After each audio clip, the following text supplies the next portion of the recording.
How y'all doing? It's that dude Dro. Today on Alpha to Alpha, my interviewee is Amir Tabrizi. Thank you for coming. I chose to do Amir because he's a man pursuing his dreams. On top of that, he portrays a lot of the traits that I like to talk about on this channel. I think he's done a phenomenal job of being a father, a man, and an entrepreneur. And we're gonna just take some time today to see if we can go through his story and hopefully help out our audience if they're going through any tough times. So without further ado, if you want to give yourself an introduction. Yeah, man. Thank you for having me. This has been a few months in the works, so I'm glad to be here. As you said, I'm Amir Tabrizi. I am a husband, a dad, a son, and a brother, and pursuing my life as an entrepreneur, has its ups and downs. But I'm glad to be here. All right, so we're gonna just start off the conversation light. Go ahead and just tell me your experiences that you had growing up. It was in Iran, correct? Tell me those experiences that you had with your mother, your family, all that stuff before you arrived in the United States. Yeah. So I was born in Esfahan, Iran. I lived there till I was 9, and it was a very different life. As some may not know this, but Iran is a third world country, as they would say. So there are some limitations and so on and so forth. We don't need to get political with it, but I had a really fun and interesting childhood. Um, I We lived near my cousins, so we had a lot of family in Iran. We still do. I still do. So I grew up around them. It was always around family. It was always around, hey, at this time, I went to a private school, so schools ended early. The way that school system works in Iran is you have like a morning shift and a PM shift. Well, when you go to private school, you don't have to worry about that. So I was fortunate enough to have that. So I went to private school with my cousins, who's 2 years younger than me, and that was a lot of fun because you got to see each other at recess and all this fun stuff. And we'd come home, and the first thing we'd do is get on our bikes, finish homework, of course, and then get on our bikes. And we lived right around the park, so we would just swing around and head into the park with our bikes, playing soccer and all this fun stuff. I was the only child until further down into my life, until I was 12, so I got to really experience that and being the center of attention for a good amount of time. Um, Dad was a hard worker, man. Dad was the breadwinner of the family. My mom was a stay-at-home mom, and Dad was the breadwinner, so he was, always busy. Former military guy, so the regiments are interesting. You know that pretty well yourself. So I grew up with the best of both worlds, of the regimented military father with the loving, carefree, out there, extroverted mother who really taught me a lot of the things that I portray now. Okay, well, it sounds like you had a really fun time. I like It was fun, man. It was a good time. it. So let's go ahead and just move a little bit forward into the time that you came to the United States around the age of 9, correct? Yeah, so I lived in Iran until I was 9. My dad's side of the family, I have some of my mom's side of the family's here as well. They're mostly in the West Coast.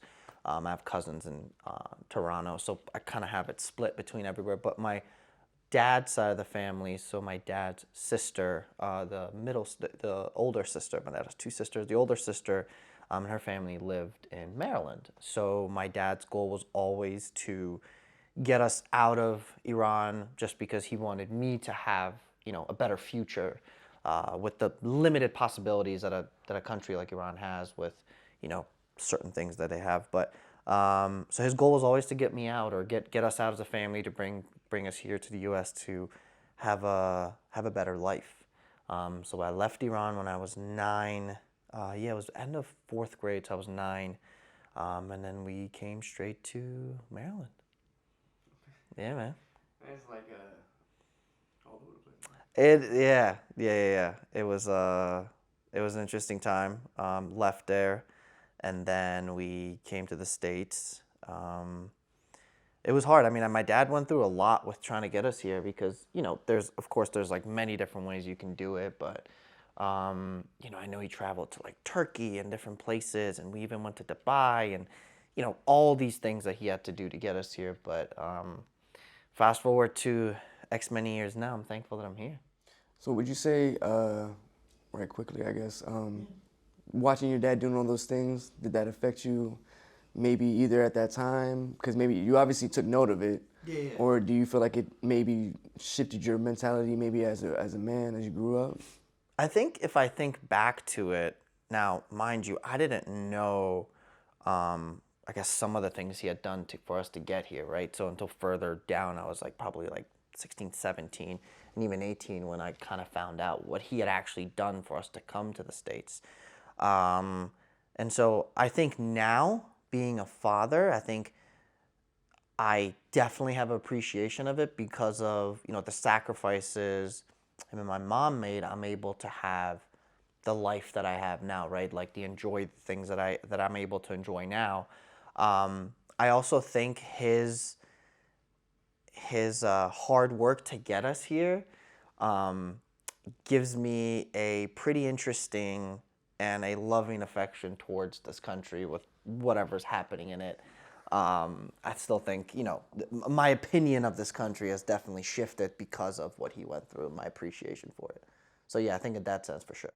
So is it positive then? Oh, 100% positive. Yeah. I mean, it's no. I'm glad. Yes, it's a very positive experience or thought process because I think watching someone make the sacrifice. I mean, you're literally taking up your whole life and not moving towns. You're moving completely to the other side of the world, leaving family and friends behind. It gives you, maybe at the time I didn't appreciate as much because I was leaving my friends and my family behind. So I was like, well, what are we doing? Why is this even a thing? Like, I don't want to do this. But now that I think about it, like all the experiences that I've had in my life and the opportunities I've had in my life, I probably would have not had that. I would have never met my wife. I mean, there's so many courses. I wouldn't be sitting here. Like, there's so many different courses my life could have gone down. So I'm definitely thankful and very, very appreciative for what he did and the opportunities I have because of the environment and the place we're in. Yeah, I always think it's interesting when you get a little bit older and in a similar situation, you look at something that your parents did and they sacrificed a lot, but at that time you're like, to you it wasn't that much, but looking back when you get older, you're like, man, that was a lot of stuff. You think about yourself, you're like, I don't even know if I would want to be doing that. 100%. I'm like, damn, you went through a lot of shit to get here. All right, yeah. So, all right. So with that said, you come to the United States 2002, correct? 2002, yeah. So, coming from the Middle East, you told me in your pre-interview, yeah, you deal with a lot of racism, stigma. Your experiences was not typical of someone that normally would just come to the country at that time. Can you give us a brief explanation about that? Yeah, so we were actually supposed to come in August of 2001. And then certain things happened, paperwork got delayed, and then we were actually supposed to come either, I believe it was September or October. Then September 11th, terrorist attack happened, and everything was, rightfully so, everything was pushed, right? So, green card coming to America at the time, they're like, no, you guys, like, we're holding everything off. Things need to happen, and the processes need to be taken care of, and then so I come to the States in August of 2002, and mind you, I took English classes. Like, I went to a private school in Iran, so part of the courses that we took was learning English. But the English you learn in Iran is the British version, right? So everything's very much more proper, and the lingo and the slang and all that stuff isn't there, right? So you're coming and saying certain things and people are like looking at you like, well, what are you saying? And of course I'm being taught in another country, like they're not English native speakers, right? So they're giving me their version of it as well. So it's, so that was tough coming in with that. And then on top of it, not understand, maybe this is, now that I'm thinking about it, maybe this is kind of like a good thing that I didn't understand the majority of the things they were saying to me. However, my cousin, who's a year younger than me, so I went to Rachel Carson Elementary School, and for some reason, whether it was a plan bigger than me, my class was directly across from my cousin. So I was in 5th grade, he was in 4th. Well, I didn't know, like, they would write stuff on the board, and I would kind of get it, but I didn't know if I had homework. I was just sitting in a classroom, a bunch of people speaking English around me. I'm like picking up random little things here and there, completely lost. And so he would actually come into my class and he would be like, hey, this is what they're talking about. Like, he would get permission from his teacher. They allowed him to come. He would come into my class and write things down for me and help me out. And so having that was such a blessing. And it's funny because to this day, like, he and I will talk about it. Like how was that even, how did that happen? So not understanding the language, coming at a time where there was a lot of fear against Muslims and people who were coming from the Middle East, right?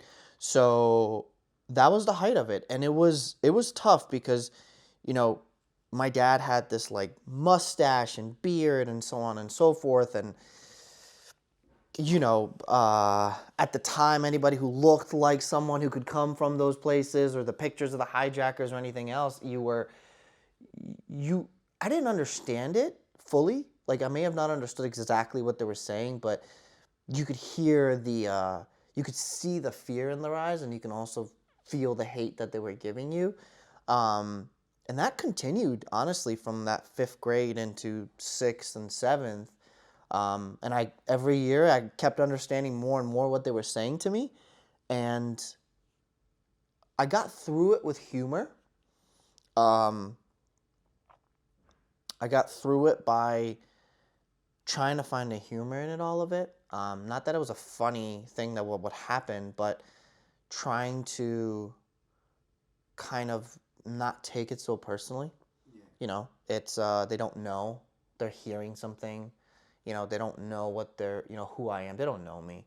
And that's something, I think that discipline is something I learned from my dad at a very early age of, just kind of that head down mentality, like, your world, man, you can't let these people come in and plant these little seeds and get you annoyed and X, Y, and Z. And don't get me wrong, I've had plenty of times where I've just gotten heated or passionate in a conversation. But looking back at it now as much older, those little things that he would tell me about, like, that's what instilled in me to be like, you know what, I'm not going to hold it against you. Yes, you're saying these nasty things to me, or you're comparing me to X, Y, and Z, but I'm not going to let that personally affect me because I know that you're not trying to attack me. You don't know me. You don't know anything I'm about.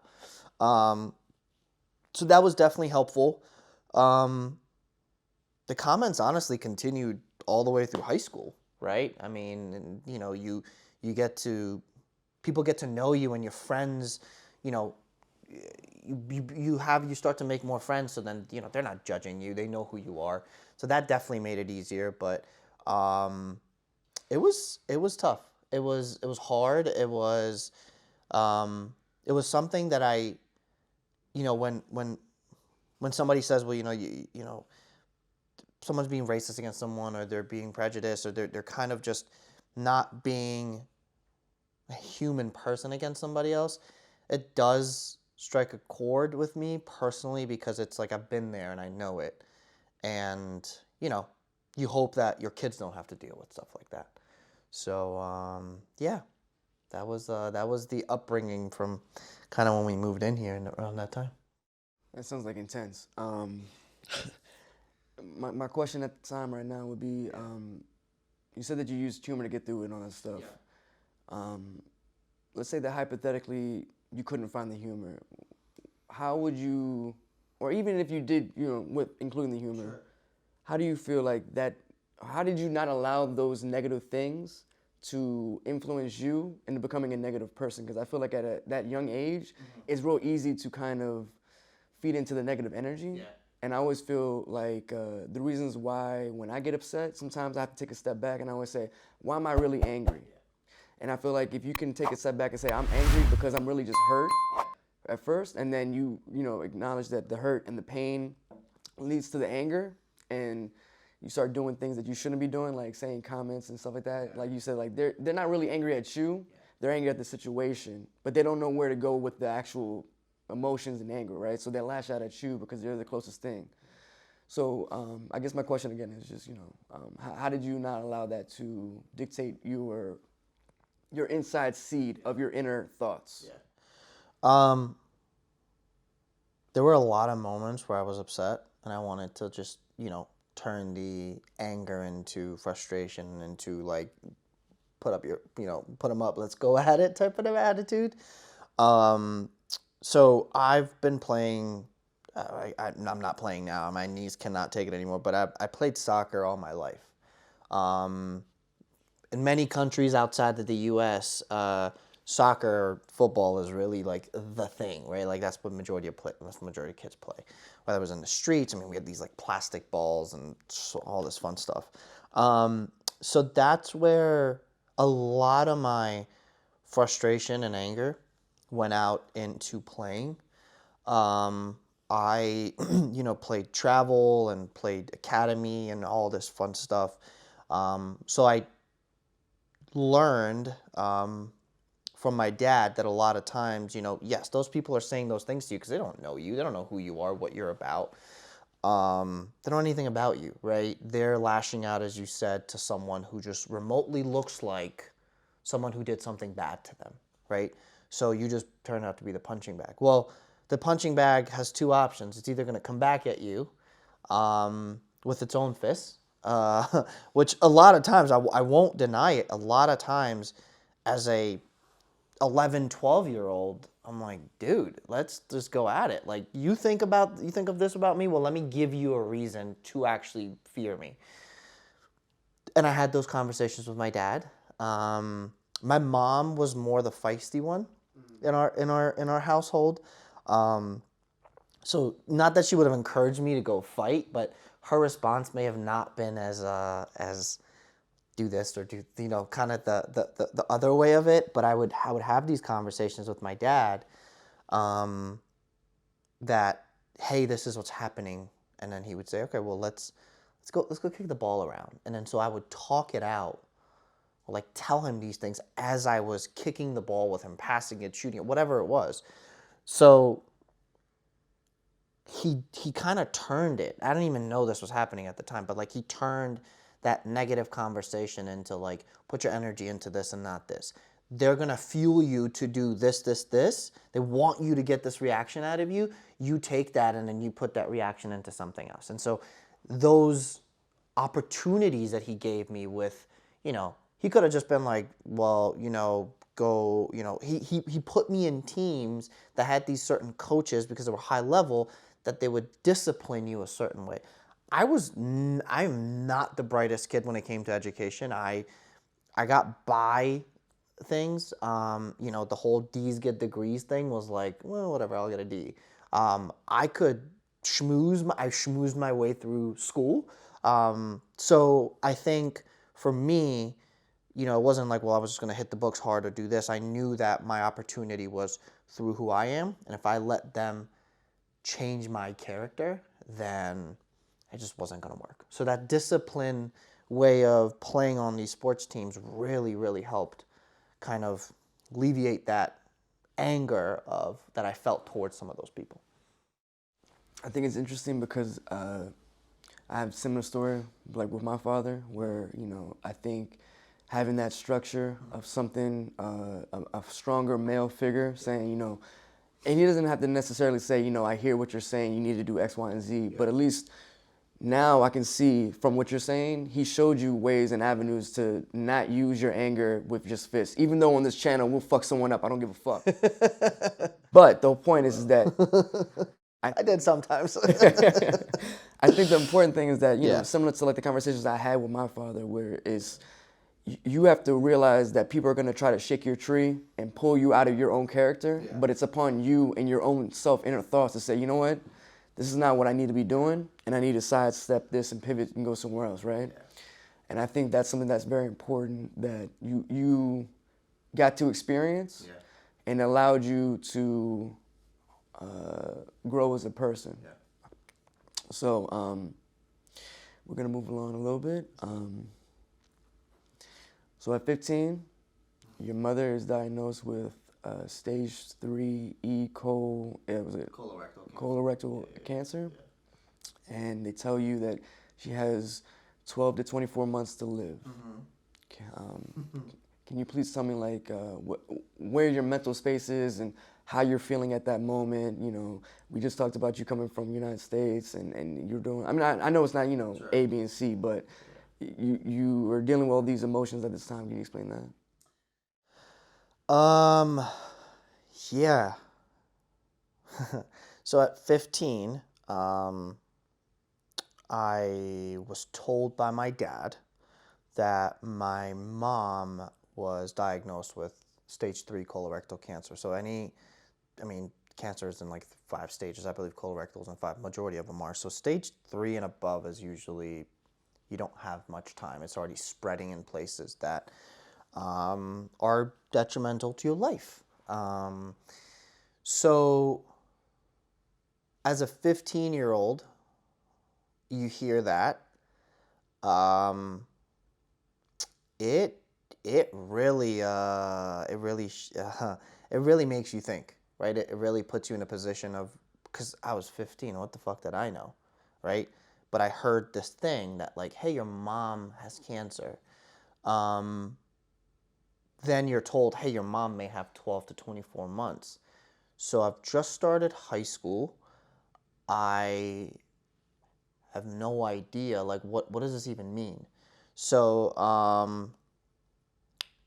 you start to kind of look into it. You start to kind of like look at things differently in life. So when I hear that news, I get angry, and that's where a lot of the emotions turned into put some fist fights. I think that's where a lot of anger that I had previously had just kind of stemmed from. But it really does change you. I mean, when you hear that, you know, you have this figure in your house that you think is untouchable, right? Like, so my mom was the extrovert, my dad was the introvert. And so being that extrovert, the loudest person in the room, she would walk into any room and like just command attention. Like immediately attention went straight to her. And I have a lot of that personality and trait myself. So when you hear that, your mind automatically goes to, well, she's dying. You have 12 to 24 months, she's dying. Then you go the unfair stage. Why me? You start to question so many different things and the higher powers and fuck this and fuck that and I don't want to be here anymore. And I started to really like hate school. I didn't give a shit about school. I was like, what the hell is school for? Like, I want to spend more time here. I want to do this. Or I wanted to be in her world a little bit more, but I wasn't really allowed to because it was like, to her and my dad, it was still the priority was school, right? To me, it was, no, my mom is sick. I want to be with her as much as I can. So a lot of my anger, quick to the trigger, you know, like the abrasive responses that I used to have in my life that affected my friendships, my relationships, many things, stemmed from that, of that shock of, hey kid, your mom's got cancer and she's got a year or two to live. So it's, yeah. So, would you say that, because you said that you got in fist fights, Yeah. would you say that the anger that you had previously had to deal with, that you try to shut into, you know, like push down a little bit from dealing with the racist and all those things, kind of spewed into when you got that information about your mother? It became a little bit too hard to contain that? Yeah. The fuse was shorter. It was easier to pop off. And the anger and frustration you felt for something that was completely irrelevant to what they were telling you, you turn that into, you know, just straight at them, right? You turn that anger and frustration to those people. It definitely made it easier to fight, and it felt good when it was happening. Like I was like getting frustration out that was kind of bottled up. but it did make it harder to let it roll off your back, right? It made it harder for me to go, you know what? It's fine. They don't know me. It turned into, fuck them. I'll beat the shit out of you type of attitude. Which was not, I mean, again, 15, I had every right to do it, I guess, in my own head. Didn't have it, but I did it. But people came along that changed that mentality. Like, because I spent a lot of time in the principal's office, I got to know the assistant principal pretty well. I got to know the counselor pretty well. I got to know the principal pretty well. And they, you know, actions have consequences, and I had to face my consequences of what I was doing with taking out my anger. But they also helped me be like, okay, well, instead of doing this, like, you know, what if we get you into this? So what if we get you into that? So I became more involved in things in school to allow me to kind of alleviate that anger. But it was constant, man. It was just like, you know, even things that were funny before to me, like, you know what I mean? Like, plane flies by, somebody makes a comment, I'm like, hey, don't worry, I'm here. They won't do anything to us, right? That trigger that before I would just like let it roll off my back or say something funny about quickly became, I'm going to turn to you and just pummel you.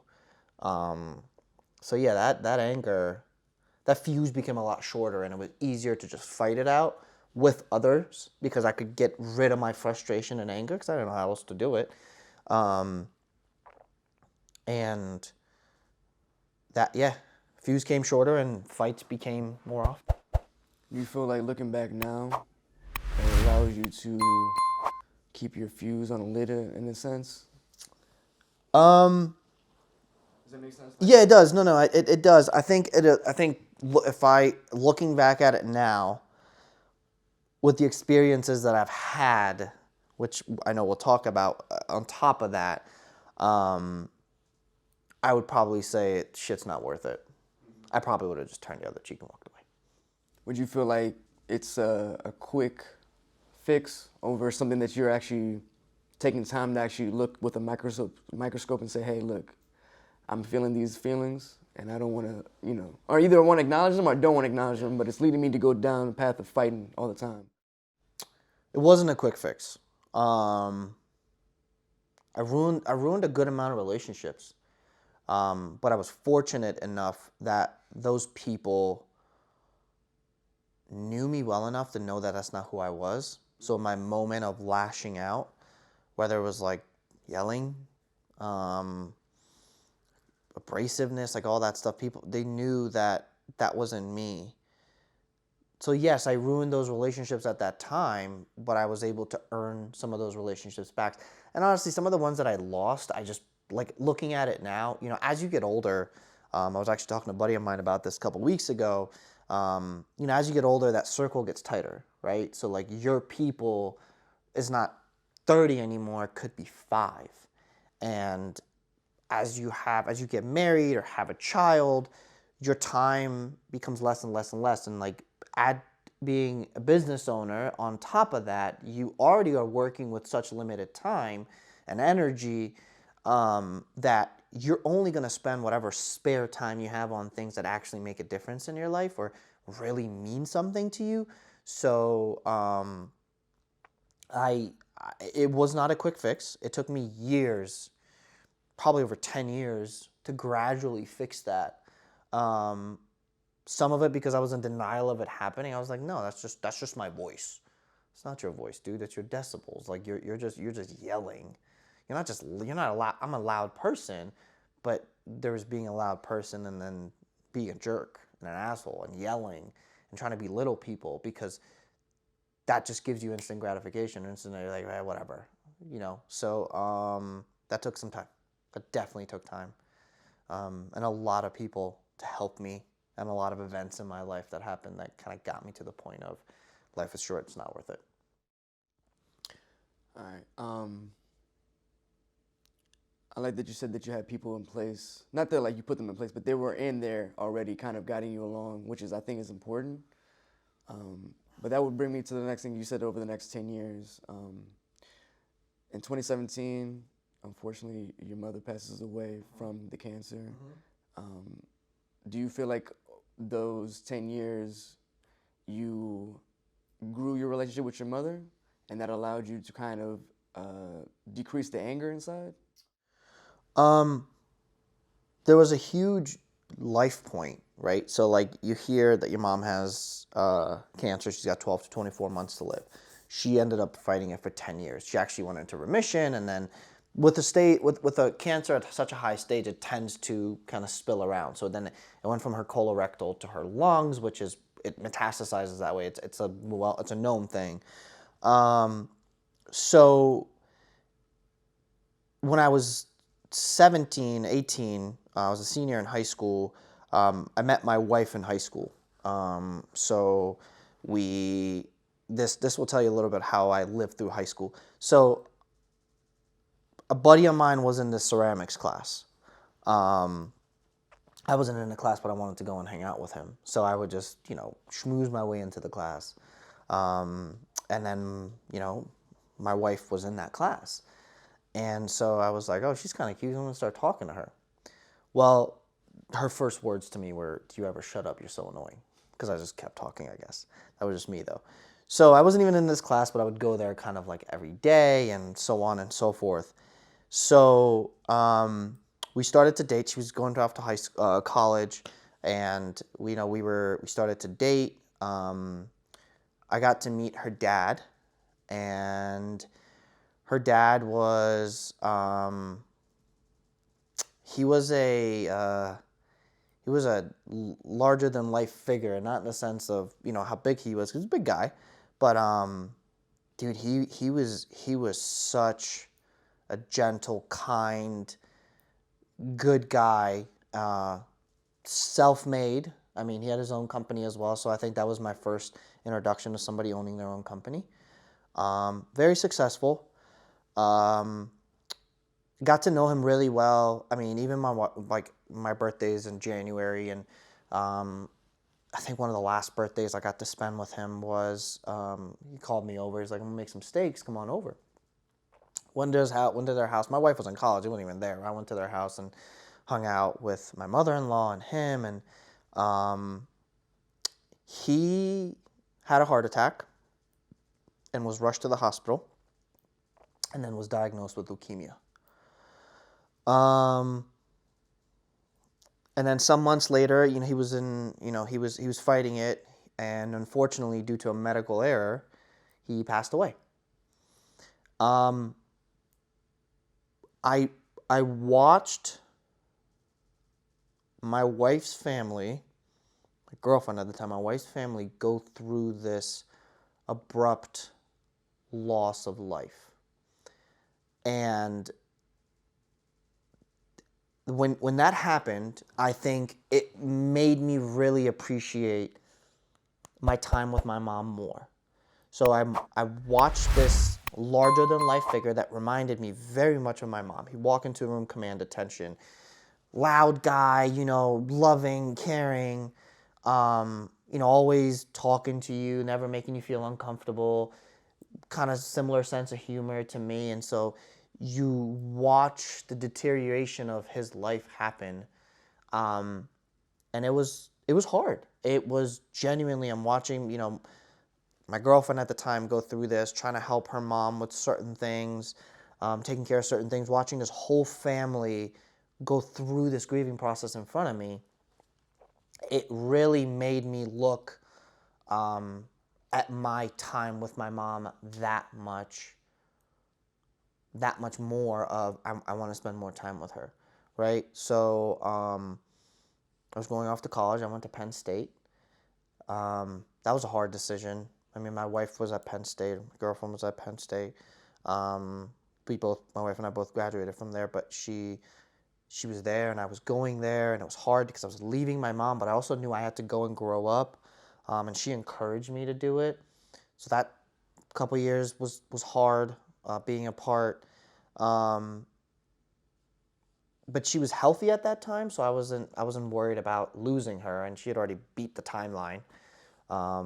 But yeah, watching that happen in my life, watching my wife go through that, watching her family go through that, watching this larger than life figure that was very close to my mom's behavior um, not be there anymore, really made me think this could happen to me. So I need to be very, very attentive to the time I have now, because I don't know what that's going to look like. And he died of a very young age. He wasn't that old. He was in his 50s when he passed away. So um, it was different. It was really hard, but it was different. It really made me appreciate the time I had with my mom more. That's good. I like to hear that at least you spent the time as much as possible with her before she did pass away.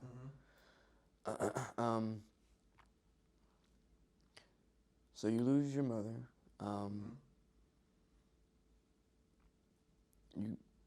You got married in between this time, right? Or when was it that you got married? No, so my mom passed away.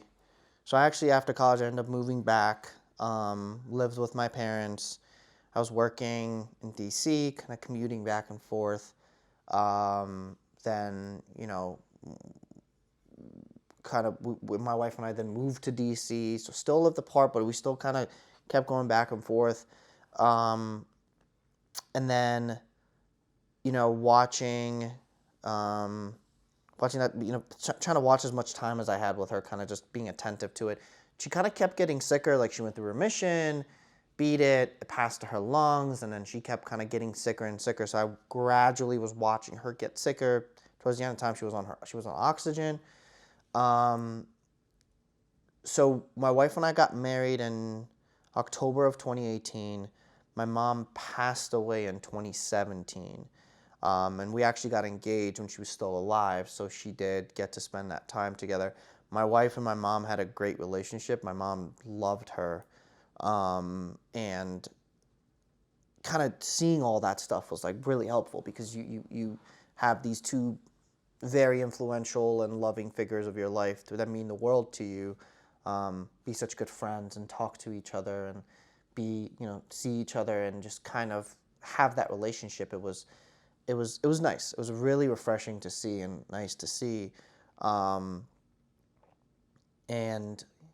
I'll say when my mom passed away, she spent she was in ICU for many days, and then she was essentially on, life support for many days, and then she ended up weaning it off herself. They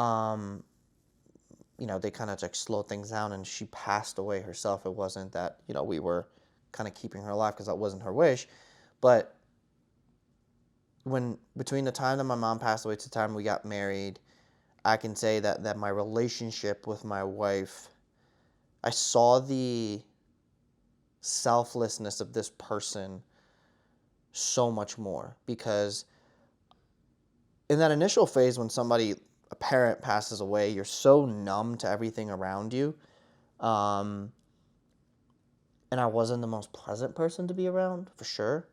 I was also, I was the one who took my mom to a lot of doctor's appointments and different things like that, because my dad was, at work and trying to be able to help us afford all these, medical treatments and so on and so forth. And so I was the medical decision maker for my mom. But both my dad and I made a lot of the decisions. So it was hard. But that person that, we moved out of DC. We had just got a new apartment. We moved out of there. She moved everything out. Moved back in with my dad and my sister. We lived in the basement for almost a year. Not a lot of people are willing to make that sacrifice. Leave a nice apartment in DC, move into a basement, live with, my dad and my sister, and the love and care she gave to my sister to help her through the process. Giving up a job, commuting over an hour to it. I mean, just a lot of the things she did. So grateful for, and gosh, I couldn't imagine, anybody else that would do the things she did for me and for my family. But we got married in 2018, in October of 2018. It was about a year and some change after my mom had passed away. How did it feel like getting married without your mother at your wedding? When somebody passes away, they say the first year, because there's a lot of firsts, right? Like the first holiday, the first Thanksgiving. She passed away in in June. Her 50th birthday would have been in July of that year. So the first birthday without her was hard, her birthday. Then it was my dad's birthday. Then it was my birthday. Then we started to have, Thanksgiving between that, and then New Year's between that. And like, my mom and I would talk on the phone almost every day. And so like, the first week of not getting phone calls, you're like, what? It's the habits, right? The habits that have to shift. And it's interesting because our engagement party,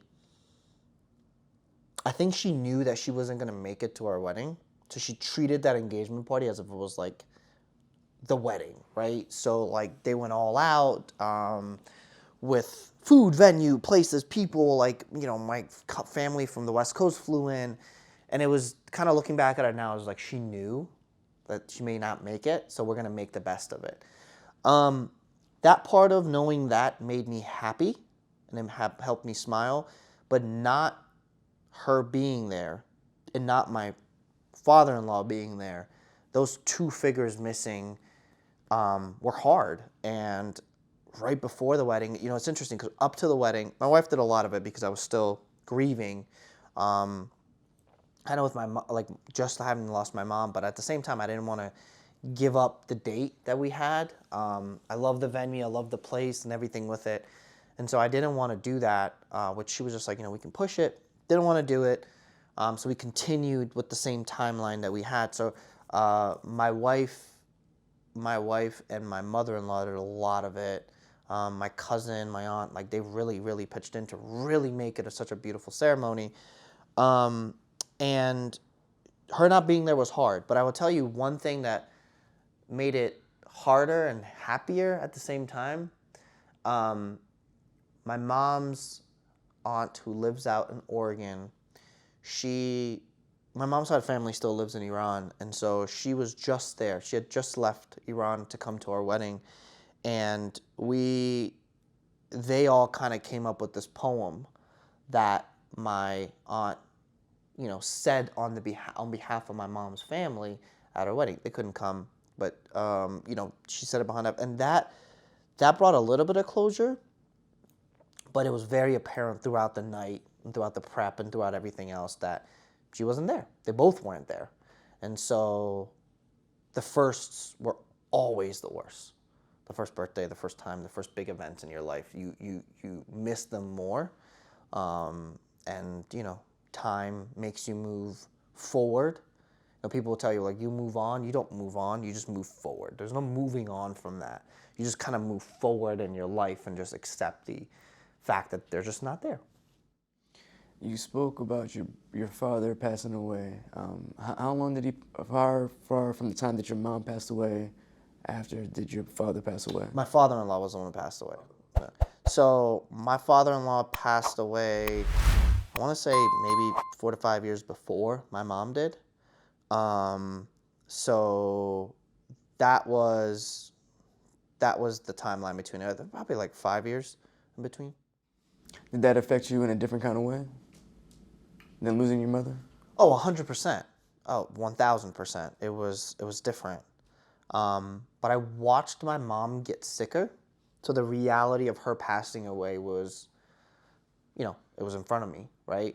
Whereas when my father-in-law passed away, it was an abrupt thing. It was like, he was fine, medical mistake, and then he passes away, right? Like, there's a lot in between it, but still, the timeline of it was shorter. Whereas I feel like I watched my mom get sicker and sicker and sicker and sicker. And so the reality of it was harder. And I'll tell you, didn't make it easier, but it helped me understand it or accept it faster. Towards the end of her life, she was getting tired. Treatments and can't breathe, and I got this thing hooked up to me, and I can't move, and I can't leave the house. Like, there was so much shit. So I think watching her admit that she's tired, watching her say, I'm tired, I don't want to do this anymore, I can't deal with another treatment or being stuck in the house or can't breathe, right? That really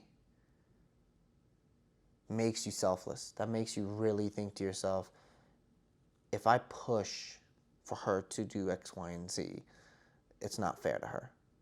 It's not fair. It's not fair that I lost my mom, but it's not fair for me to ask her to keep fighting when she's done 10, 15 years worth of fighting, right? So it's, and the toll that stuff takes on your body and your mental and all that stuff was hard. But yeah, it makes it a little bit easier pill to swallow. It doesn't make it easier. Burying your mother before you even have a kid and all these plans you have in your life, and then all of a sudden they're not there, definitely makes it harder. Yeah, man, that is a very tough situation to deal with. So you spoke about your son, which is my next thing. What's it called? You told me that it was bittersweet because you're having a son, but at the same time, something's missing, right? So can you explain how that felt, not having those factors in your life at that moment? Yeah.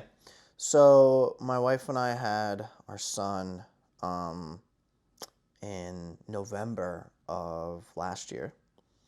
And he was the first grandkid on my side of the family. And my mom was a teacher, so she worked with younger kids, and so all my life I would always say to myself, like, whenever I have kids, my mom will probably just take care of them and we'll drop them off at mom's, do X, Y, and Z. That of course wasn't a reality. I'll tell you, my dad, the love that I see my dad give to my son is insane. I mean, he both my son and my dad just, they adore each other. So we find out my wife was, we were pregnant.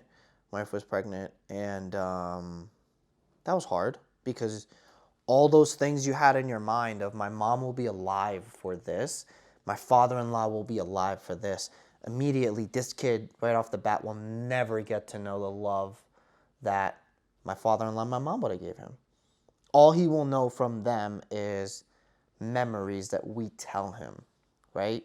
So I haven't even got to the stage of like being able to tell him. He's just turning 1, but that stuff will bring on the other first as well. But the first of knowing she was pregnant to the first of having him, and the moment you get to hold him, it's an amazing feeling. I can't even describe it, but at the same time, I was sad because I was like, dude, you're never going to get to meet,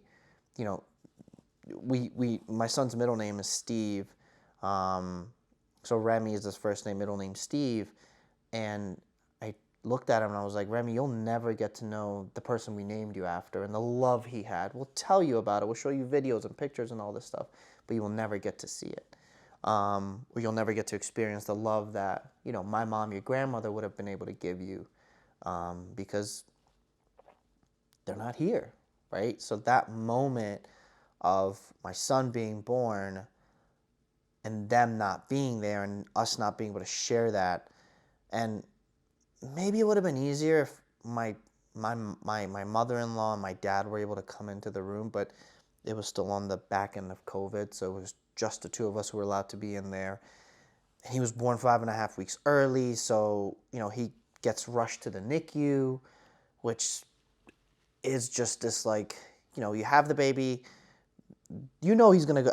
We knew that he was gonna have to spend some time in a NICU, but watching somebody take your kid away from you, and then like my wife and I had to leave each other because my wife had to stay. She couldn't go anywhere. She just had the baby. I'm gonna go with my son to the NICU to understand what's happening and see what's going on.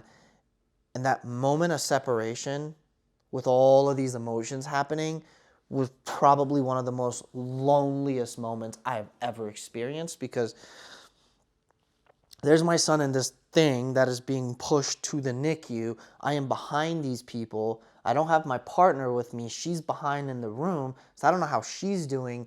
So like, I want to take care of my wife. I want to take care of my kid. I had to choose.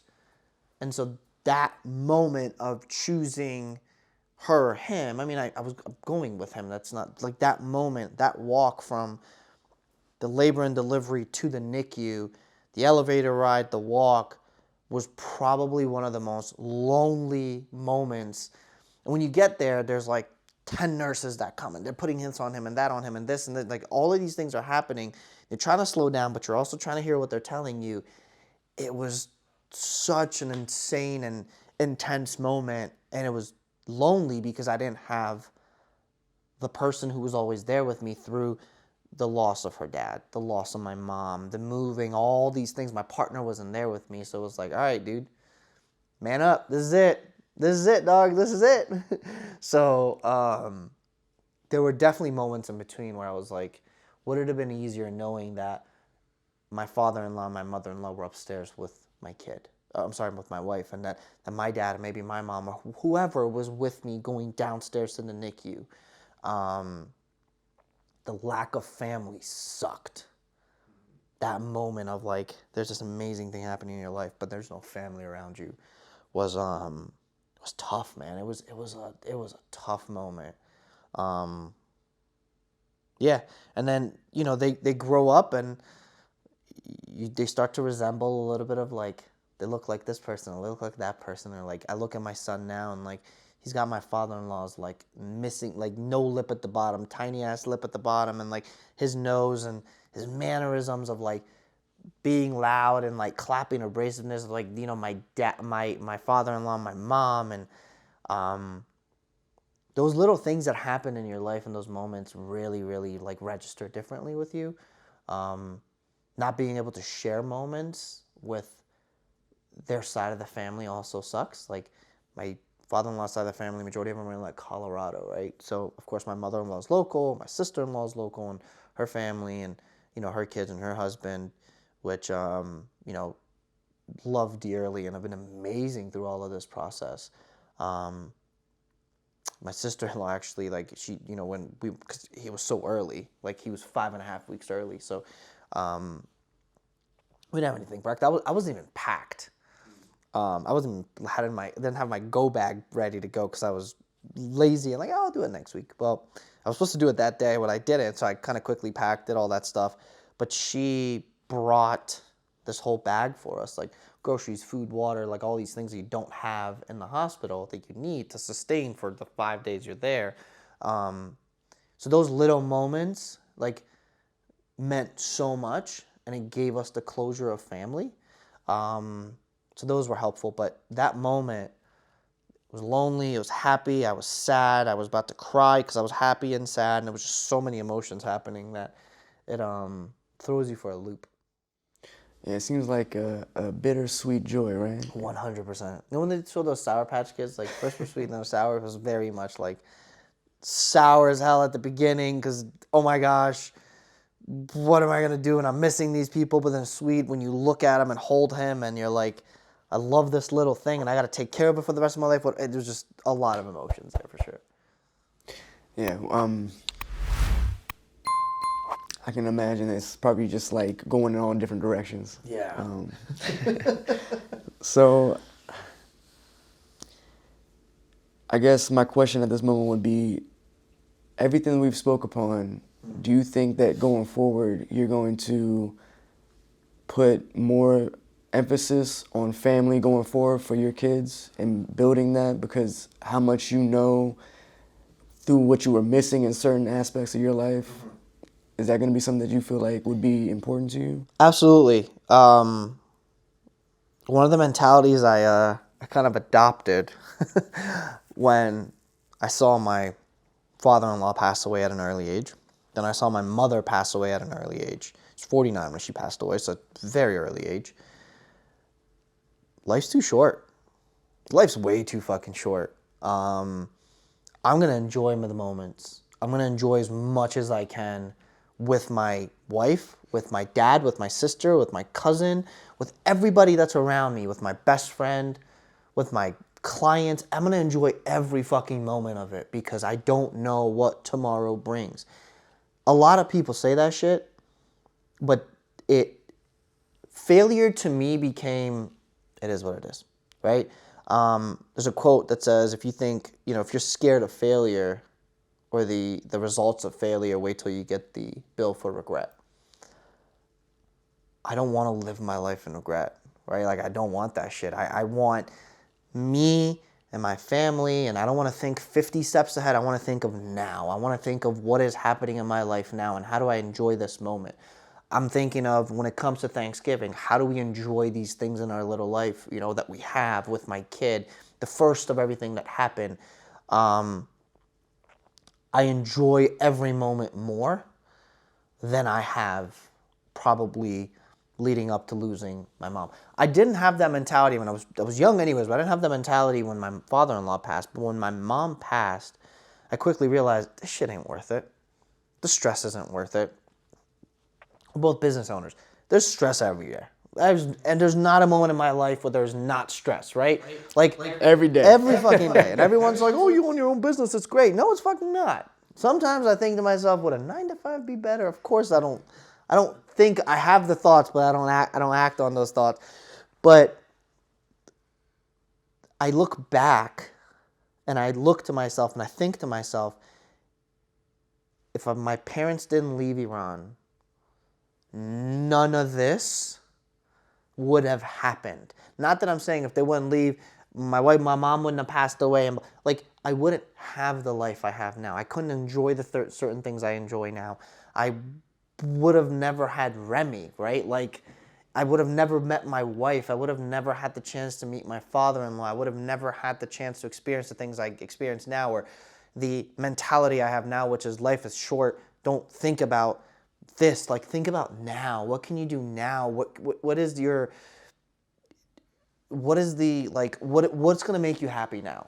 I'm not saying go buy a Rolls Royce Phantom because you got $100K in the bank. Like, I don't want you to think that's what I'm saying, but like, if you're planning a trip, fucking do it. Enjoy that moment. If you're sitting down, and I'm very guilty of this, but I'm very happy that I have a partner who like checks me when I do this. My life is on the phone, right? Like my business, like everything happens to me on the phone. And so there are times where I'm sitting there and like my son's playing and I may pick up my phone and like I'm not enjoying that moment with my son. Fuck the phone, fuck this client. Like, I don't give a shit. Like, not fuck the client, but like, this is not important to me right now. My kid is important to me right now. The moment that I'm gonna have with my son is gonna be important to me right now. So if she sees that, she'll say, and she won't say, so my wife's a therapist. So, she has her ways of just like figuring your shit out before you even know it. I've picked up on a few things that she'll say and be like, don't therapy me. But, she won't be like, hey, put your phone away. She'll say like, she's like, hey, I noticed that you're on your phone. What can I do to remind you that, like you should put your phone away? So she'll be like, hey, I love you. Like, oh shit, that's what okay, let me put this away. Right? Like those little Jedi mind trick shits. But like it helps because, I'm still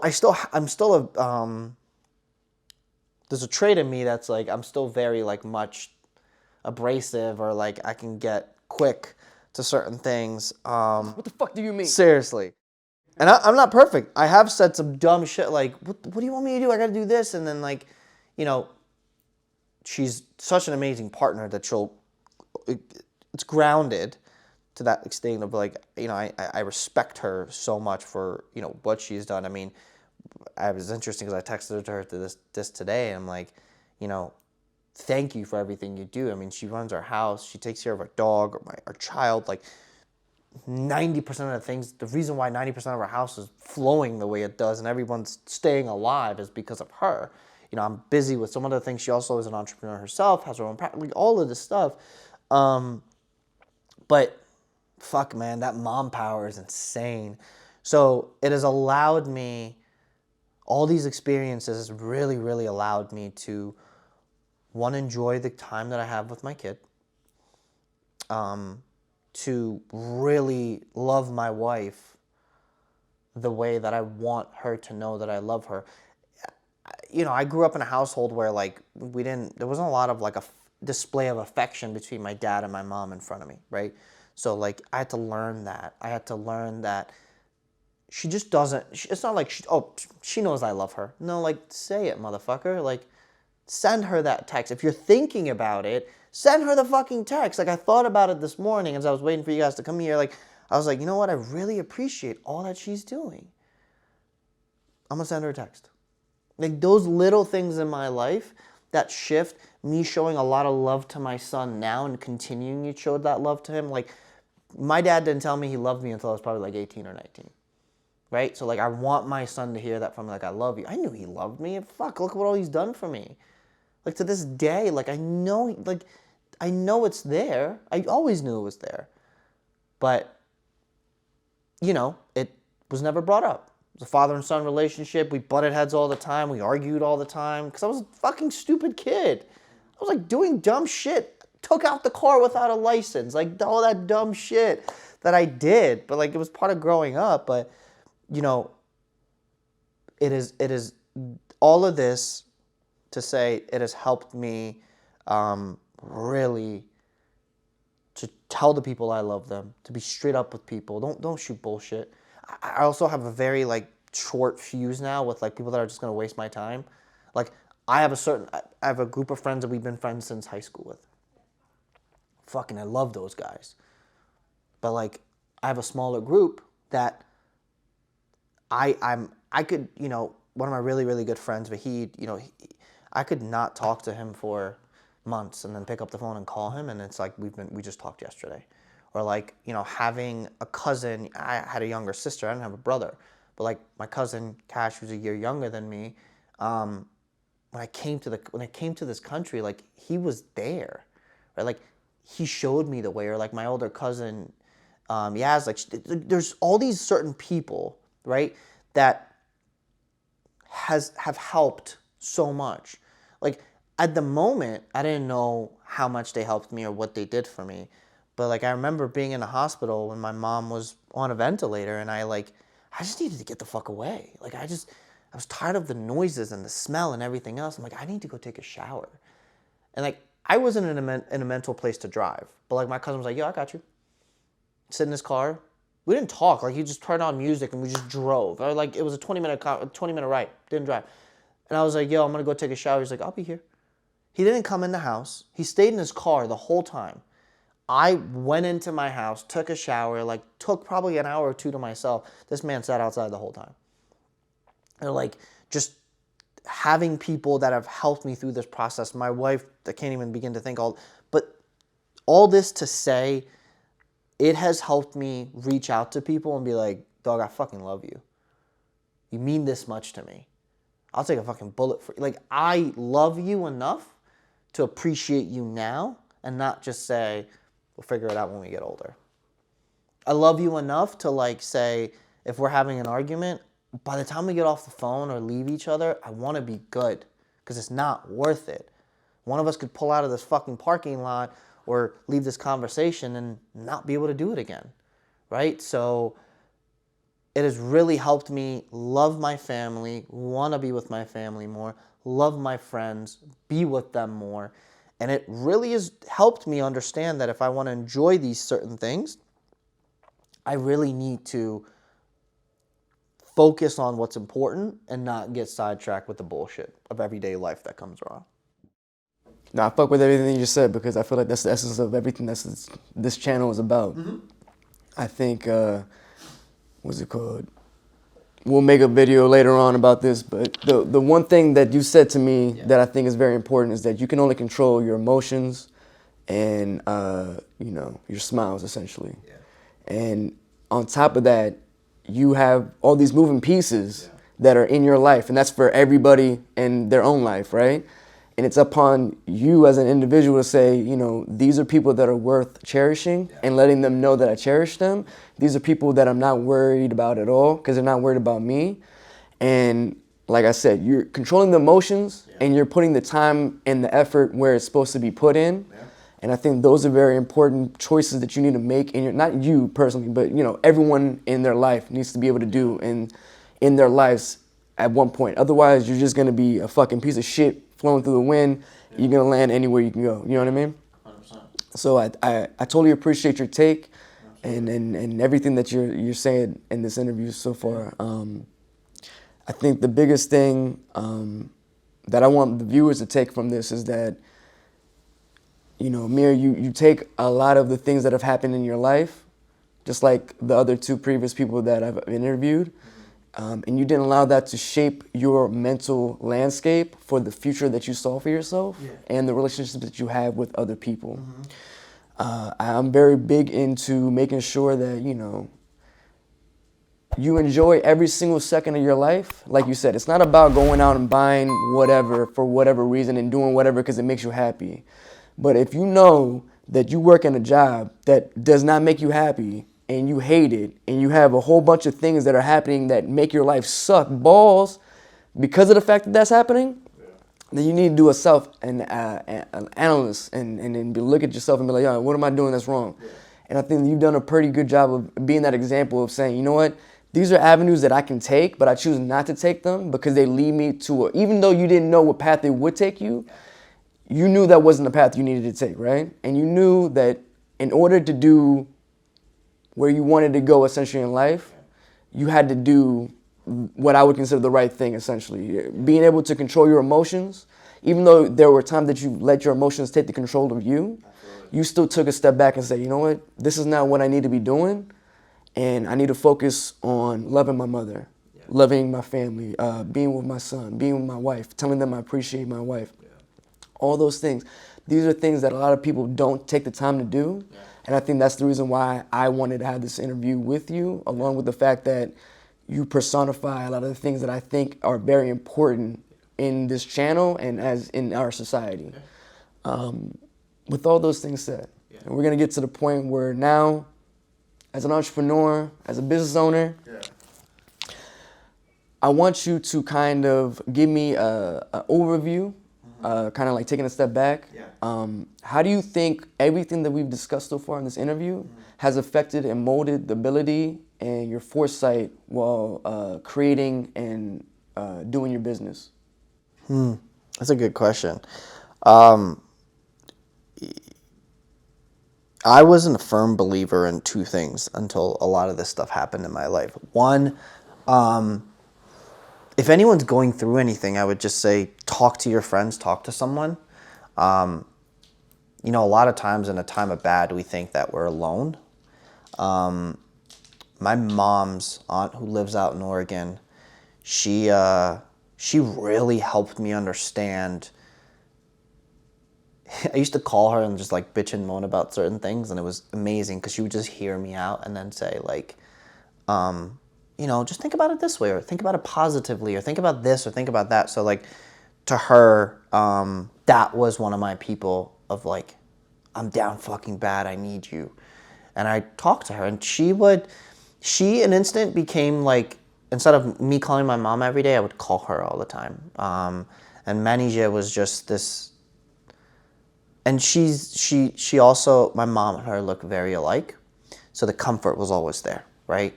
You know, she traveled down here when my mom was sick. She traveled down here for our engagement. She was in here for a wedding. She was the one who said the poem at our wedding that was mentioned. So you're not alone.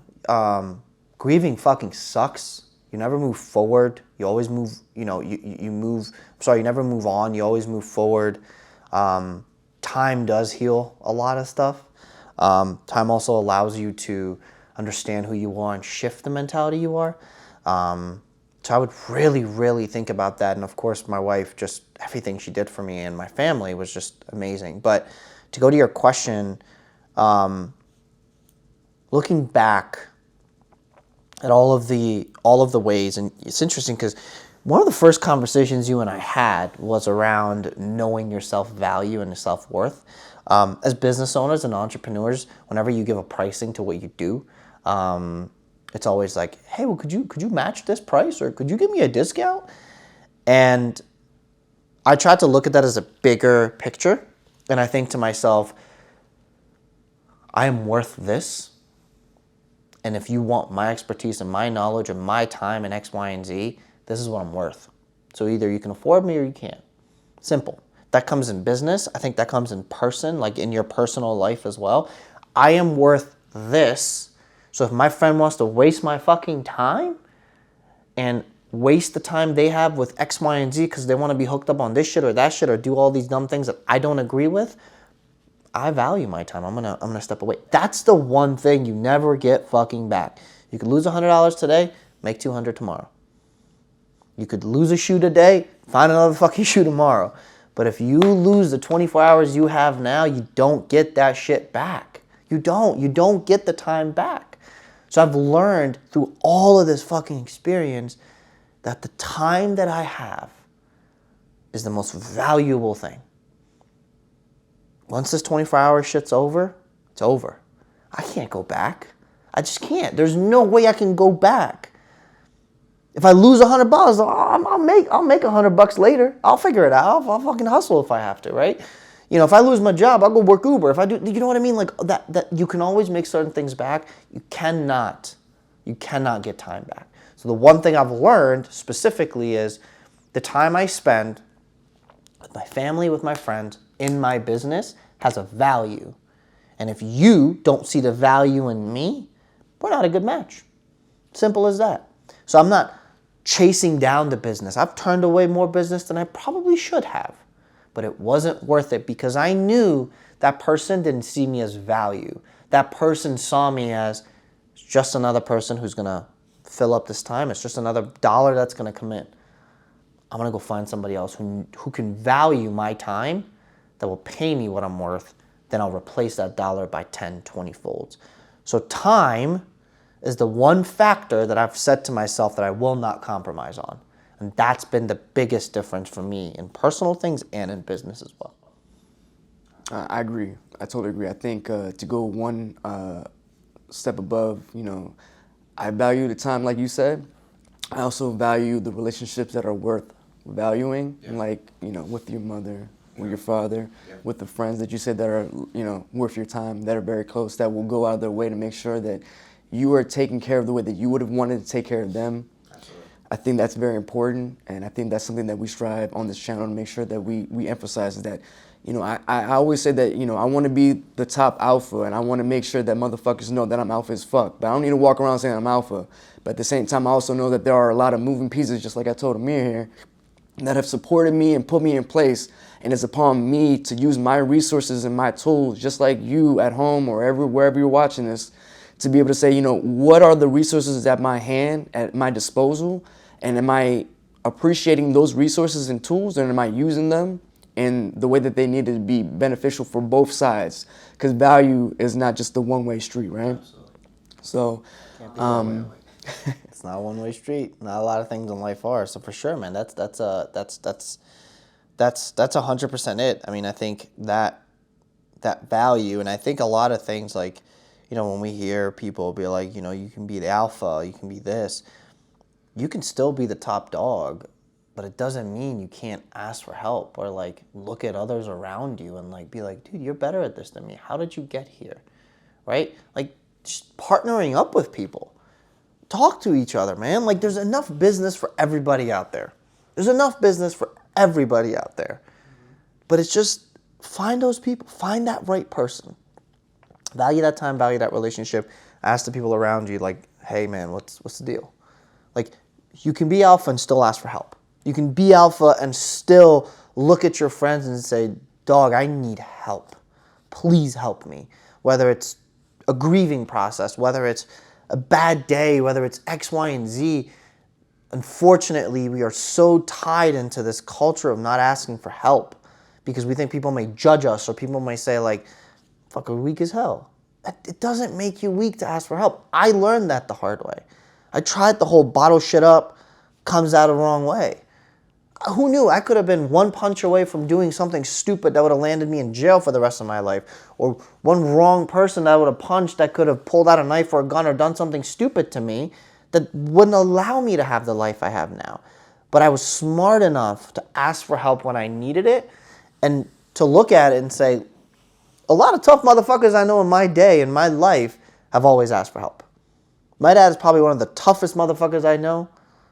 Former military, dealt with a lot of things in his life.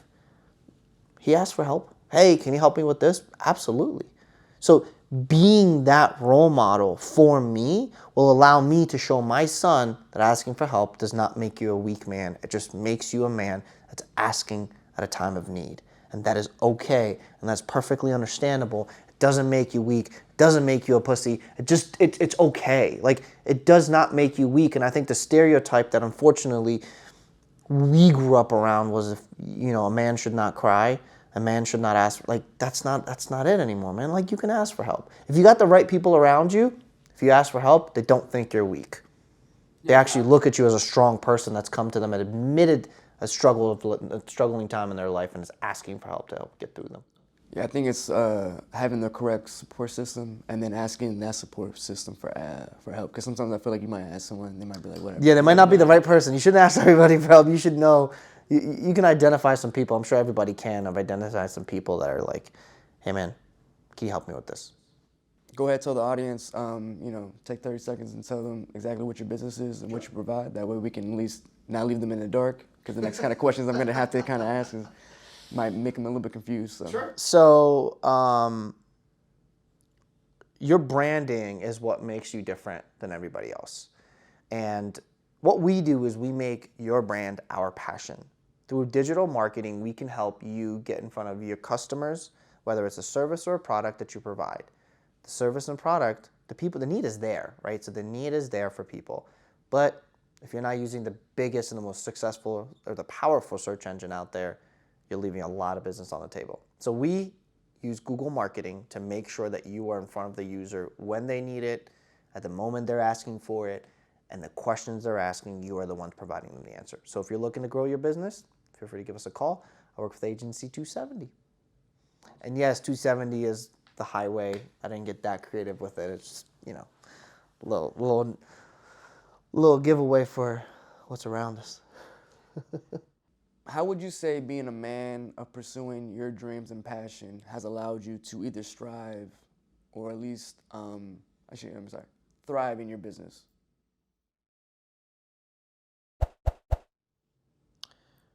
I think it has allowed me to be assertive. I'm not that old, so when I walk into a room and say I own my own business and this is what I do, a lot of people may chuckle and go, what the fuck do you know? Well, little do you know, I've managed over $2 billion in assets and managed funds and da-da-da-da-da-da-da. But the way that I carry myself, the assertiveness that I have, and channeling that way has allowed me to demand and earn the respect of the room and not just immediately be looked at as, here's the little boy who thinks he knows what he's doing. All right, so with that said, that would be the conclusion of our interview. If you want to say anything to the audience, go ahead and take the 30, 45 seconds and let them know any messages that you want to relay. I would say asking for help does not make you a weak person. Everybody goes through a lot of stuff in their life. We never know what's happening behind closed doors. So 2 things. Be kind. Don't be so quick to judge someone. Don't be so quick to be harsh. Be kind to them. Try to put yourself in their shoes and understand you don't know what's going on in their life. And also, ask for help. Doesn't make you a weak person. Having the right support system around you is what will make it or break it for you in anything that it is that you want to do. I wouldn't be where I am today if I did not have the support system that I have and I did not lean on the support system that I have. I'm not the best at everything. I have made many mistakes and will continue to make many mistakes, whether it's raising my child, growing old with my wife, or just my family in general. But I know that at the end of the day, if I have an issue and I need to talk to about it and I just need help, I have a support system to go to, and I have friends, colleagues, everybody around me and family that can definitely help me whenever I need it. I want to take this time to say that alpha doesn't always mean that you are the toughest or you don't ask for help or that you don't show emotions. I believe being alpha is being a man of your word, and something similar to what we have with Amir here. I chose him to come on today as I have with the other people that have come before him, and I will continue to because I believe that there's a certain fire that we have in all of us, and we either choose to extinguish it ourselves or we put more wood on that motherfucker and let it burn and get bigger and thicker on that shit. So with that said, there's always times that are not going to go your way, but it's upon you to say, you know what, this is not what I want, and I'm going to see my way through this, and maybe sometimes it's upon myself to look around the support system that I have, because I might not be able to do it by myself. So with that said.